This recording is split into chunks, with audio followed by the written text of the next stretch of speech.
In terms of college football, what's this coming season going to look like?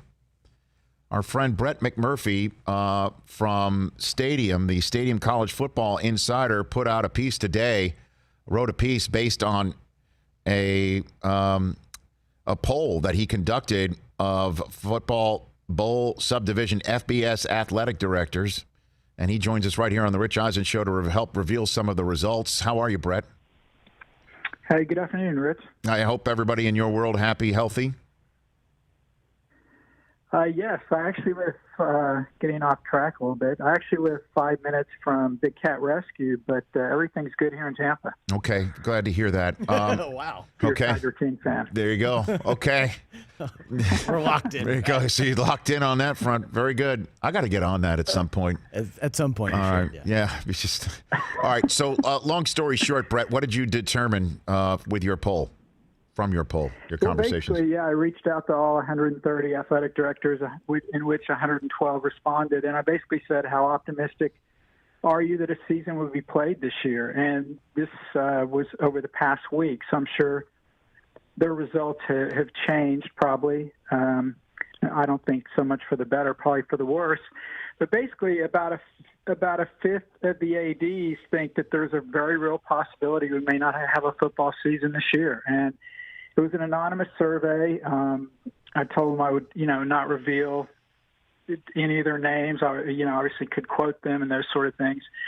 But they all pretty much admitted that they wanted to remain optimistic.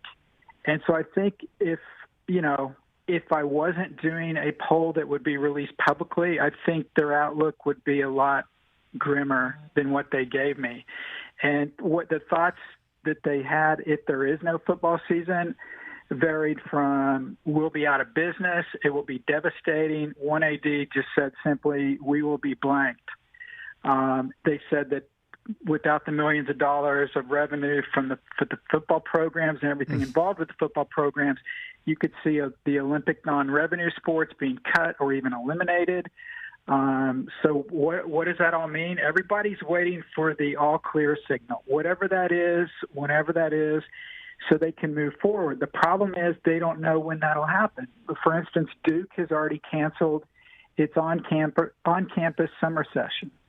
I just think, personally, I think it's not realistic that when we get to the fall, that all these universities will be okay with saying, all right, you know what, you 30 and 40,000 student body from all over the world, come back to campus now, it's safe. I don't think that's going to happen.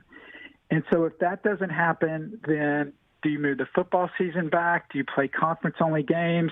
A couple ADs mentioned possibility of starting the season in January. I know how crazy that sounds. I would have laughed at that a few weeks ago. But that's a very real possibility because these ADs know how vital it is to get the revenue of college football. Even if you play with no fans, at least you can recoup some of the TV money.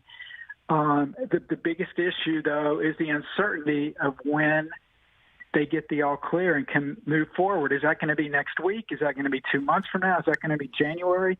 That's what nobody knows, and that's what frustrates everybody so much. Well, I'll tell you what, Brett, I would sign up for an all clear in January of 2021. I would love that. That would be awesome, remarkable, exciting, just on every facet.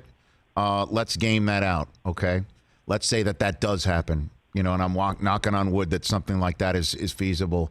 Why in the world would somebody like Trevor Lawrence suit up for Clemson in January of 2021 when there's a draft coming up that he's definitely number one overall? What in the world? Why would he be putting his body arm? And it's just one guy. I mean, you could name all sorts of big time college football players. And I understand that, then why would he do it in September? It's the same thing. He's still playing.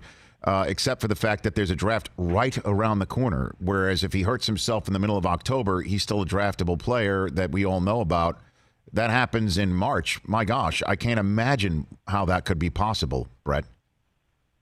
You're right, Rich. I mean, we've seen that. Obviously, it's a different situation in bowl games, but that would be some of the consequences. But bottom line is, whether Trevor Lawrence is a starting quarterback at Clemson or somebody else, Clemson would continue to play. And in your scenario, which some ADs have brought up, we could have the Rose Bowl and the Sugar Bowl host the semifinals this year. The national title game is in Miami, so we could be looking at a May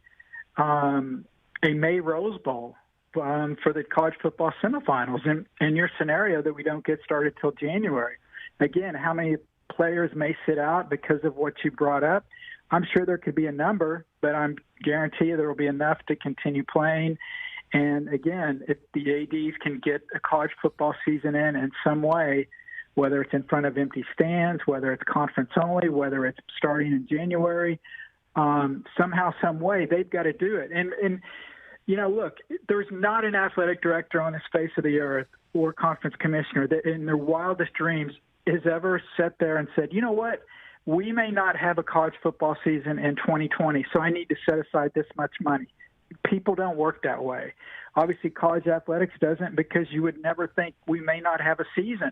But now that that's a very real possibility, they're coming up with all these, possible ways to get these things in. But you bring up a great point, and that would be one of the things, that would have to be considered. Also, you would basically be ending your season in May, and then you would be starting, practice for the next season just 2 months later.